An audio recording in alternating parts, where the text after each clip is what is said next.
The Ozark Mountain Daredevils will be at the Ozarks Amphitheater on Saturday, July 6th, along with the Nitty Gritty Dirt Band, and I had a chance to interview one of the members of the Daredevils, Michael Supe Granda. He was down in Nashville and had a chance to talk with him about the upcoming show and a little bit about the Ozark Mountain Daredevils. Are you down in Nashville? Yeah. As a matter of fact, I just got done mowing my lawn. Wow. And it's raining, so. Oh, well, we could use some of that. Send it up this way, will you? I'll do my best. You know, we've had all this rain around here that unfortunately did a lot of flooding, but we've gone here probably about 10 days now where we haven't had rain, so we could use a shower. Yeah, I hear you. As a matter of fact, we had a gig here in a few weeks get flooded out up in Alton, Illinois. Oh, okay. Man, it's, yeah. Yeah. Mother Nature is the boss. That's it. Well, you have been with this group known as the Ozark Mountain Daredevils since I looked on a sheet here. 1971, is that when everything started? I imagine there was a little bit more before that. Well, no, not really. December of 1971 is when the original guys got together and started to play music. Okay. Now, everybody had been in bands before that. Right. As a matter of fact, I'd been playing music since 1964. Okay. Because that's when I bought my first guitar and tried to learn how to play Get Off My Cloud, you know? Yeah, of course. So everybody had been in bands, and everybody was pretty good musician and a writer and a singer. Right. But this was the first band that we got together and made a conscious decision not to play Get Off My Cloud. Okay. You know, and we didn't play I Want to Hold Your Hand. We didn't play any covers. We only played songs that we had written amongst ourselves. Oh, wow. Yeah. And that was 1971, beginning of December 1971. And so this December, it'll be 48 years. We're in our 48th year, yeah. Wow. Yep. Well, your first album on A&M Records, I know Herb Alpert was part of that label that started that way back then. Yeah. If You Want to Get to Heaven, of course, the big song back then. Yes, sir. And then your second album, It'll Shine When It Shines, gave us the big song. I was DJing in a little town in Missouri, Butler, Missouri, radio station. I was a sophomore in high school. Jackie Blue came out. Yes, sir. That is still, to my day, probably one of my top favorite songs of all times. Well, thank you very much. We're pretty lucky. When we recorded that song, it was kind of atypical of what we did, you know, man, because we were a little hillbilly rock and roll band, and Jackie Blue, the sound of it was, like I said, atypical.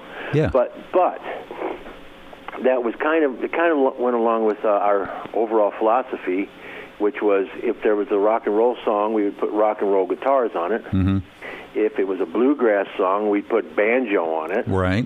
If it was a softer, more ballady pop song, we treated each song individually. That's why there's no banjos on Jackie Blue. Okay. All right. But it was a song we wrote, and we played it really well, and we played it every night. Right. And the people seemed to love it. Uh-huh. So, you know, what's not to like about that equation? That's true. And so we play it, and we play it every night. We played it last week. We're going to play it next week. We're probably going to play it next month. Well, the reason we're talking with Supe also, Supe Granda, they're going to be at the Ozarks Amphitheater coming up this Saturday, July 6th, along with the Nitty Gritty Dirt Band. You guys have done a lot of shows, I imagine, in and out through the years with them. Yeah, they were one of the first big name bands that we met. Mm-hmm. About, I think 1973, the very first place we went outside Missouri to ever play our music. Okay. We'd been together a couple of years. We'd been playing around Missouri, and we got a gig in Boulder, Colorado. Oh, really? So we drove out to Boulder, Colorado for a week, and because our management was friends with the Dirt Band's management, they arranged for a Thursday afternoon get-together at Jimmy Ibbitzon's house. Okay. So we went up to his house. We met the guys. We were all like-minded, hippies from the 60s and 70s. Right. But the Dirt Band was one of the first groups that we knew, not only musically but socially. And over the years, we always seem to be crossing paths with those guys. And it's always a really joyous occasion. And this gig should be no different. Now, let me ask you this. You've gone ahead and recut If You Want to Get to Heaven. It's called If You Want to Get to Heaven 2020? Heaven 2020. Yeah, yep. yeah. And I listened to it the other day, and it's just so very, very close to the original that, in fact, if someone had heard it for the first time, they wouldn't know any different, would they? Well, yeah. Two points on what you just said. Two answers to your question there. First of all, yes, it's really close because, I mean, shoot, you're going to play the song, you're going to play it close to what? Right. It's the same guys. Right. Playing the same instruments. Right. But for 40-some-odd years, well, I'll say maybe the last 10, 15 years, people have said to us, hey, guys, that could be a hit record today if it didn't sound so 1970s. Right. So we got to thinking, and we said, well, yeah, you've got a valid point. So we went in and used 2019 studio technologies. Right. The technology and the tools in the studio are so more diverse. Yes. Yeah, so we went in and used all the modern tools and recorded the same song because people told us that could be a hit today if it didn't sound so yesterday.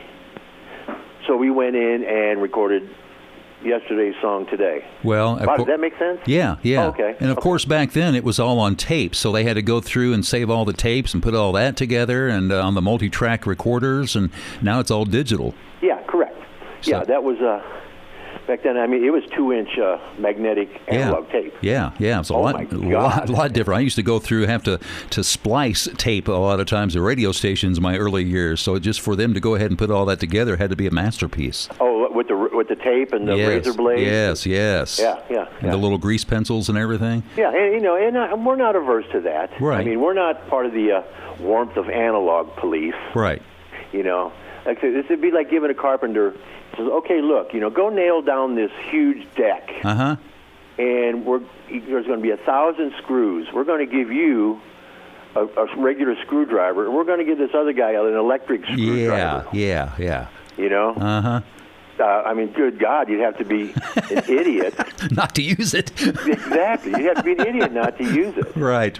And with a tool like that, it's great to use it, but please don't abuse it. There you go. So we use the modern technologies to record one of our older songs, and we'll just see what happens, brother. All right. So once again, it's happening this Saturday at the Ozarks Amphitheater in Camdenton, July 6th. Make sure you get out to see the Daredevils and the Nitty Gritty Dirt Band there together for one night of fantastic music under the skies, and it should be just a fun night for everyone. Well, we've played there before, and it's a really, really neat venue. I mean, the venue's really nice.